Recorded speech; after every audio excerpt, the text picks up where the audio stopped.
Good morning, Asia, and good evening, America. I'm Eric Njoka, and time now for Wild DNA, the weekend edition. On the show this Saturday, we will talk about the U.S. promise to respond, which it has. The country conducted major airstrikes on 85 targets across 7 locations in Iraq and Syria on Friday.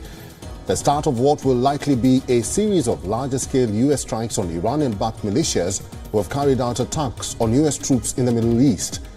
The retaliatory strikes, which lasted 30 minutes and were successful, according to the White House, came in response to a drone strike by Iran-backed militants on a U.S. military outpost in Jordan on Sunday, which killed 3 U.S. service members and wounded more than 40 others.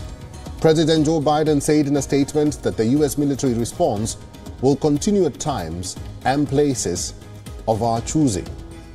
That and more coming up in the next 30 minutes. We'll also have the latest in business, sports, and entertainment. Let's start with the headlines.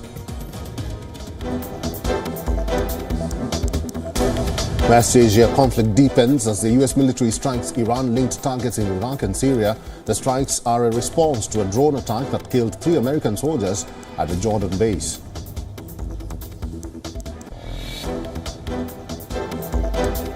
We do not seek conflict in the Middle East or anywhere else in the world, but to all those who seek to do us harm, we will respond, says U.S. President Joe Biden after Iraq and Syria strikes.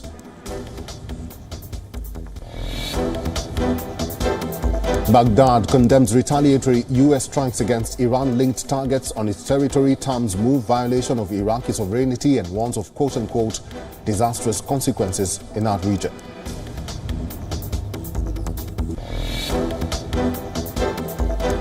India and the Maldives conduct second high-level core group meeting in New Delhi, discuss bilateral cooperation including expediting implementation of ongoing development cooperation projects.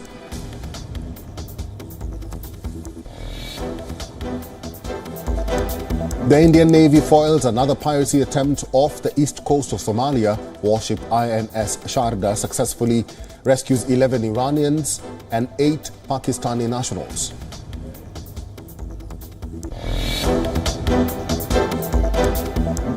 Malaysia halves former Prime Minister Najib Razak's 12-year sentence. Najib was convicted for corruption in a multi-billion-dollar 1MDB scandal.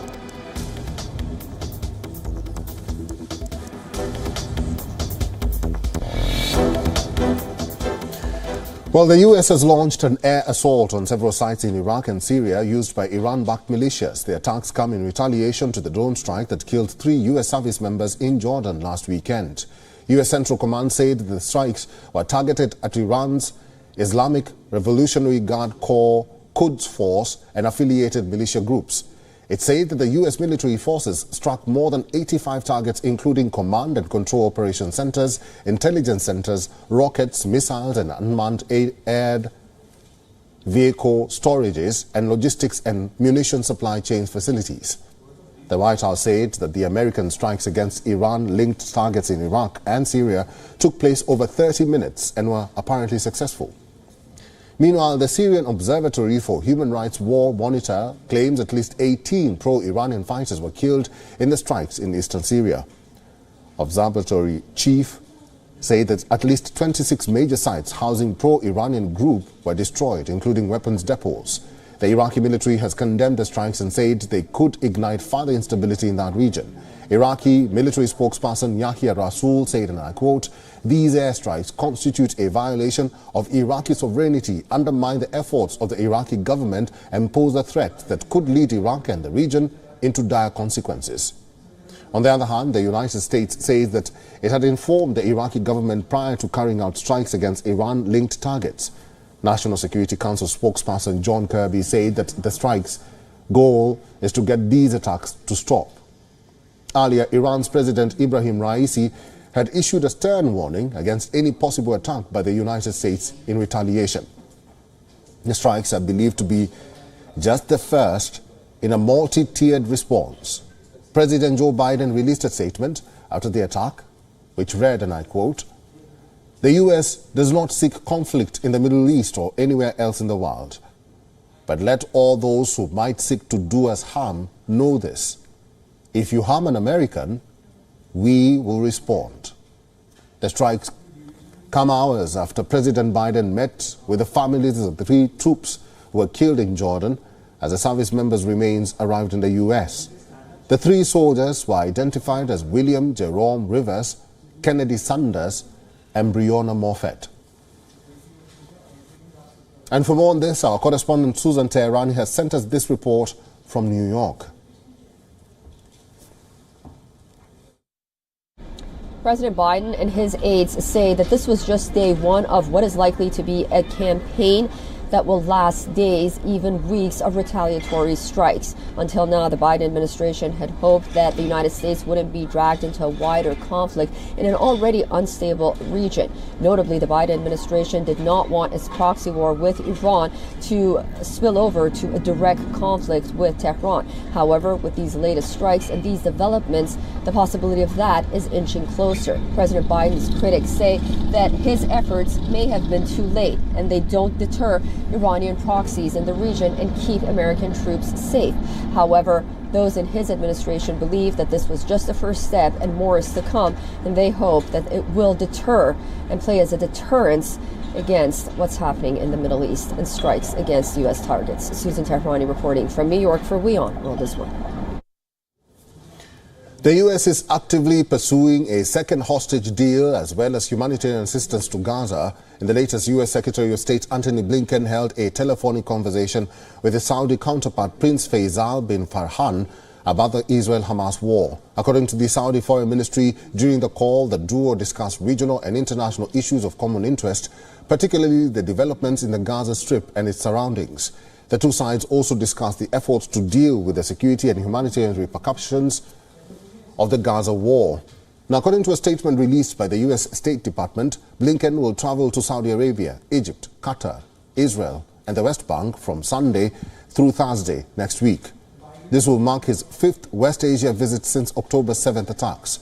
Meanwhile, the U.S. ambassador to the United Nations said that a draft Security Council resolution put forward by Algeria could jeopardize sensitive negotiations aimed at brokering a pause in fighting in Gaza. Algeria shared the draft, which demanded an immediate humanitarian ceasefire between Israel and Hamas. The draft, however, rejects the forced displacement of the Palestinian civilian population and again demands full, rapid, safe and unhindered humanitarian access into Gaza. UN Secretary General Antonio Guterres, too, discussed ongoing efforts to enforce the ceasefire in the Gaza Strip with Qatari Prime Minister Sheikh Mohammed bin Abdulrahman bin Jassim Al Thani. Meanwhile, British Foreign Secretary David Cameron reiterated British support for a two-state solution. Cameron said that he told Israeli Prime Minister Benjamin Netanyahu to start talking about the things a Palestinian state can rather be than the things it cannot be. And as I said, countries like Britain, part of our policy, which has always been in favor of a two-state solution, is to say there will be a time when we would look to recognize that state, including at the United Nations. That can't be at the start of the process. The process needs to get going, but it doesn't have to be at the end of the process. The US, Israel, Egypt and Qatar last week drafted a proposal for an extended pause in fighting and are awaiting a response from Hamas. The only truce so far lasted a week in late November last year. In other news at this hour, while the US is focused on the Iranians in the Red Sea, the Indian Navy is active in controlling the situation. It has deployed a number of warships and is actively helping ships in distress in the Arabian Sea.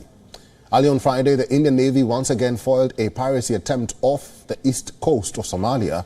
Indian Navy warship INS Sharda successfully rescued 11 Iranians and 8 Pakistani nationals who were taken hostage by 7 pirates on the Iranian-flagged vessel FV Omari. Early on Tuesday, the Navy released footage of its rescue operation of an Iranian-flagged fishing vessel hijacked by Somali pirates.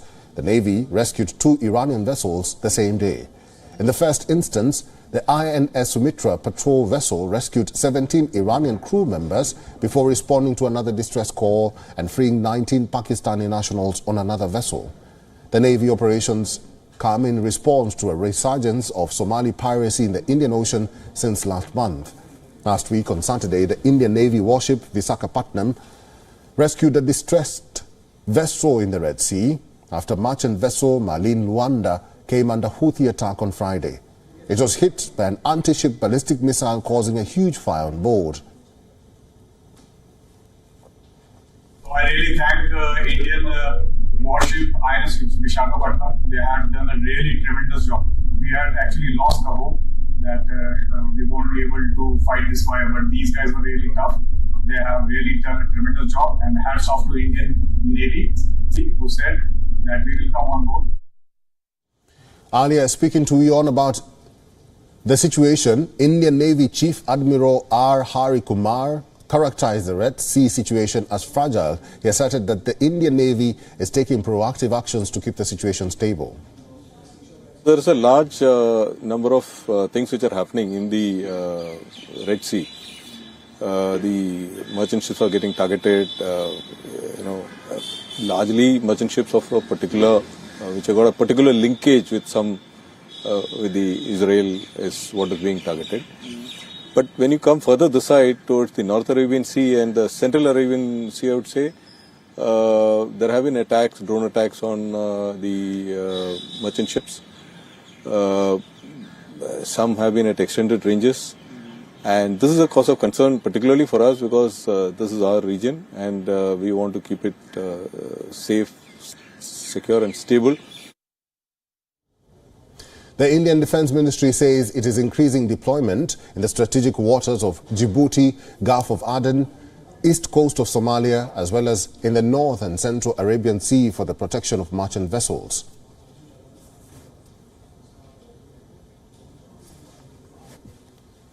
India and the Maldives held crucial talks on Friday over the presence of Indian military personnel in the island nation. The second round of the core group meeting focused on finding a quote-unquote mutually acceptable solution for the continued humanitarian operations of the Indian military in the Maldives.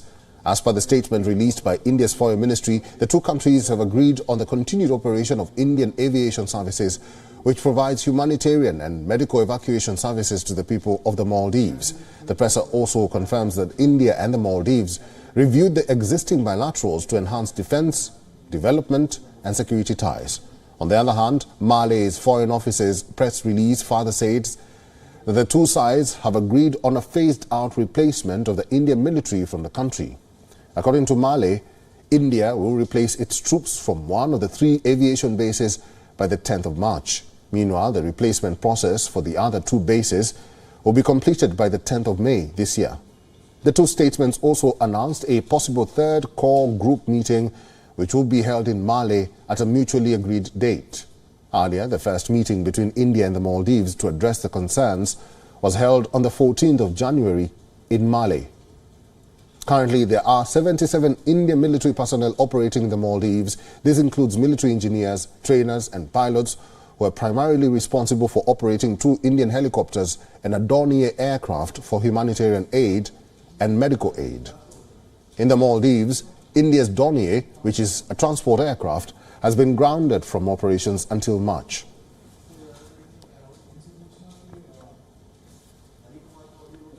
It's the election season in the U.S. and the Democrats' nomination contest has officially begun in South Carolina. Notably, South Carolina transformed Joe Biden's fortunes in the 2020 presidential polls, while Republican candidate and former Governor Nikki Haley struggles in her home state.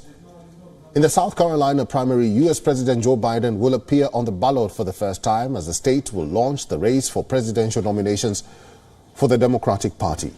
Interestingly, Democrats picked the South Carolina state as it allows the 17-year-olds who will be 18 by the 2024 general election to vote in presidential primaries. The polling will be conducted from 7 a.m. to 7 p.m. local time. Speaking about the Democratic contenders in South Carolina, President Joe Biden's challengers on the ballot will be Minnesota Congressman Dean Phillips and Marianne Williamson. In New Hampshire, Dean Phillips received 20% votes of the electorate, while Williamson managed to earn only 4% of the votes. Shifting focus on the arch-rival for the Republicans, the contests are already underway after registering victories in New Hampshire and Iowa. After defeating Republicans Ron DeSantis and Vivek Ramaswamy, former President Donald Trump is all set to defeat his last standing Republican rival, Nikki Haley, in her home turf. Talking about the key issues raised by the voters of South Carolina, 4 out of 10 voters say the economy is the most important issue for the state, followed by other burning issues such as immigration and threats to democracy. Among the voters, 40% of the voters opposed the state law banning abortions after 6 weeks, while 38% of the voters backed the law.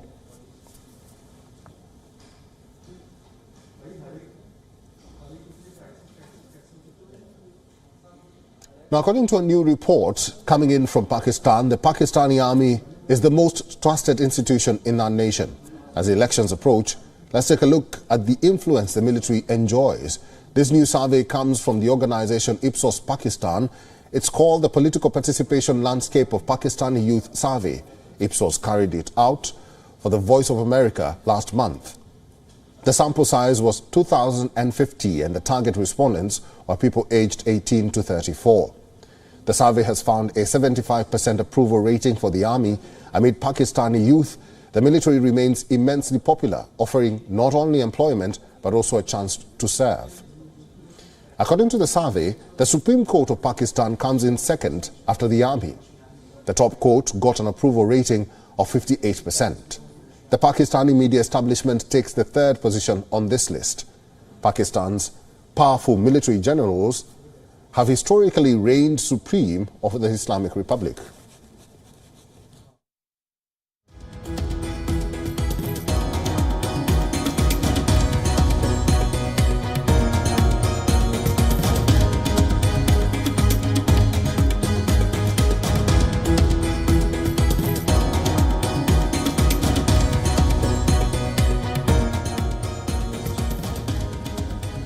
Now, it has ruled the coup-prone country for more than half of its life. It wields considerable influence in matters of security and foreign policy.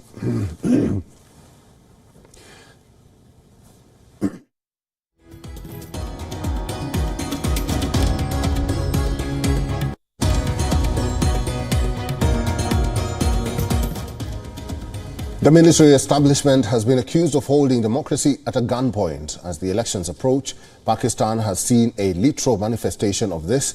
Imran Khan's sentencing is the latest in a list of democratic suppression many have alleged against Pakistan. It remains to be seen if these elections challenge the hegemony Pakistan's army enjoys over that nation. Let's move on now. And after days of speculation, Malaysia's former Prime Minister Najib Razak is set to be released from jail earlier than expected. Razak was convicted and sent to jail in 2020 for 12 years over the multi-billion-dollar WION MDB scandal. This comes as the country's pardon board has decided to halve Razak's jail sentence. Moreover, the pardon board has also reduced the fines imposed on Razak to $10.6 million from $44.5 million. Malaysia's pardon board consists of 5 members appointed by the country's king. The king largely plays a ceremonial role but can pardon convicted people among discretionary powers granted by the federal constitution. Razak, who is the first ever Malaysian premier to be jailed, remains on trial in multiple cases for corruption related to One Malaysian Development Berhad. The WION MDB was a state-funded strategic company launched by Razak in 2009 to spur economic development in Malaysia. However, US and Malaysian investigators estimated that around $4.5 billion was stolen from the fund, while over $1 billion was diverted to accounts related to the former Prime Minister. Investigations showed that the funds were used to buy super yachts, luxury properties, and even finance the famous Hollywood film The Wolf of Wall Street. The scandal triggered investigations in 6 countries. Meanwhile, investment banking giant Goldman Sachs also came under intense scrutiny for the sale of 2 bonds worth over $6 billion for WION MDB. Razak's pardon is expected to raise questions about current Prime Minister Anwar Ibrahim's commitment to fighting graft.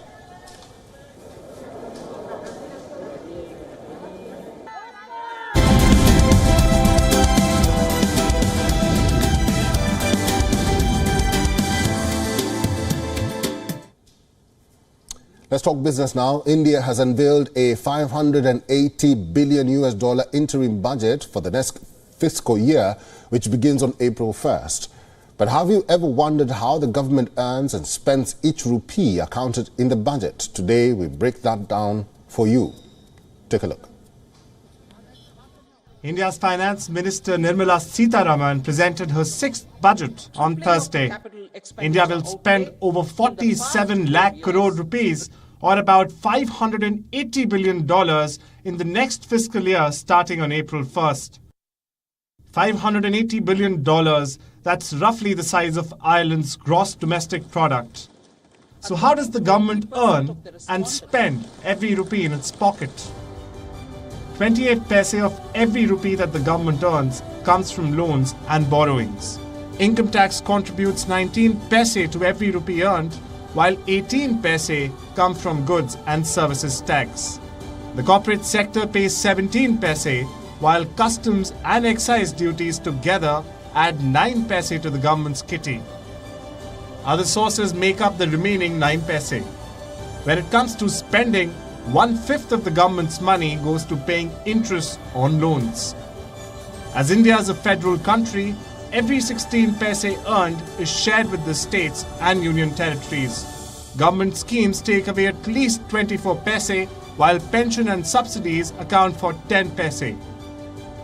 Defence spending, on the other hand, constitutes 8 paise, while Finance Commission-related fund transfers and other expenses take away the remaining 22 paise. The 1 rupee breakup gives a glimpse of India's economic health and its ambition to become a developed country by 2047. Bureau Report, WION, World is One.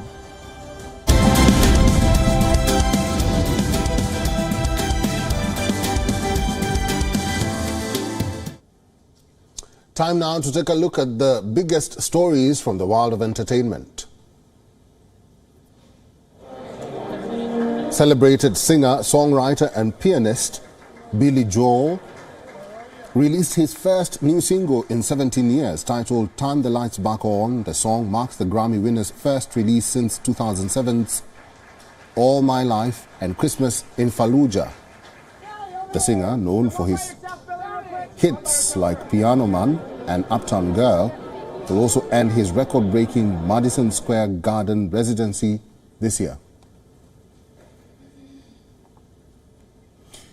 Music megastars Mariah Carey and Lenny Kravitz were honored at the Black Music Collective dinner in Los Angeles. The Recording Academy's Black Music Collective, also known as BMC, is a group of prominent black music creators and professionals who share the common goal of amplifying the voices within the music community.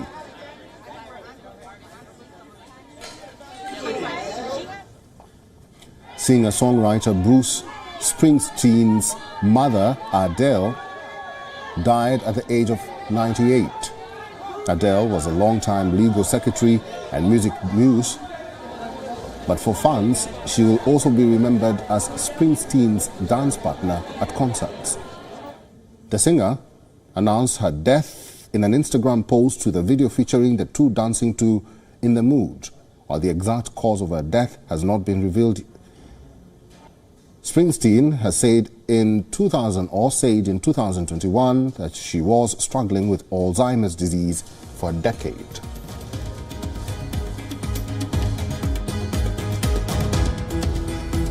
And that's the latest on this edition of Wild DNA, the weekend edition with me, Eric Njoka. Stay with us. This is WION World is One.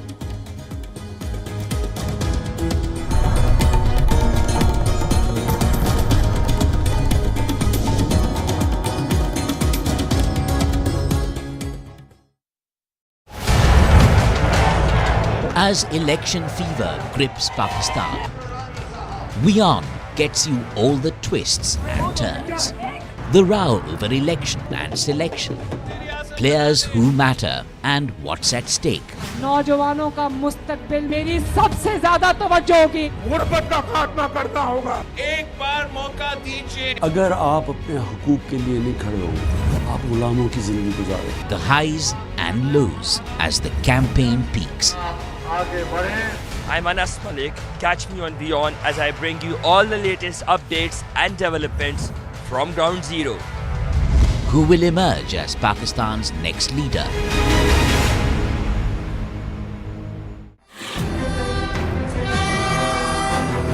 We will have consequences of this, and we have parliamentary elections coming up in a few weeks. I think there will be repercussions based on what happened in parliament. He is often seen as a pro-China leader. This has not happened for the first time, but India has always followed this neighborhood first policy. It only believes in the betterment of the people of the country